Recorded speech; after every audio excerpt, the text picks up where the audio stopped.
Maha Salvador wala pa ring kupa sa pagsayaw ng Dancing Queen. Mapapanood ang videong ito sa kanyang Instagram reel at talaga namang todo hataw itong si Maha. Matapos makapanganak sa first baby nila ni Rambo Nunez last May, humataw na ulit sa pagsasayaw si Maha Salvador. Makikita sa Instagram account ng aktres ang isang real dance session niya with teacher Jorcel ng G-Force. In fairness, wala pa ring kupa si Maha. Ang husay pa rin niya talaga sa pagsasayaw.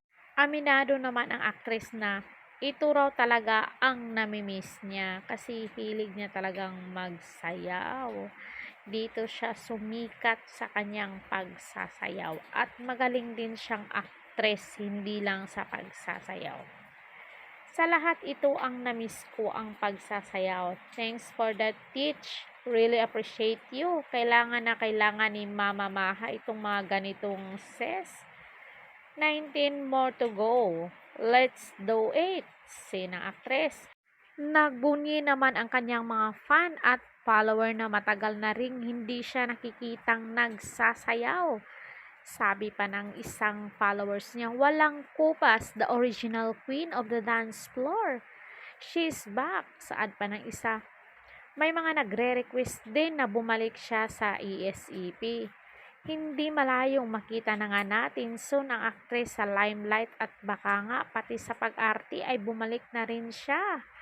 O sana makabalik na itong si Maha kasi sayang yung talent niya. Matatanda ang last year pa naman nagpahinga si Maha sa showbiz para mag-focus sa kanyang pagbubuntis at buhay may asawa. So babalik yan si Maha at nag-aano pa lang siya, focus sa kanyang baby kasi bata pa. So sana nagustuhan nyo ang ating reaction today mga marites. Wag mag-atubiling mag-comment dyan. Isulat nyo ang inyong naging pahayag. Don't forget to like, share, and subscribe sa Caridad Official TV para updated kayo lagi dito sa showbiz. Ring bell on nyo ako. Hanggang sa muli and thank you so much.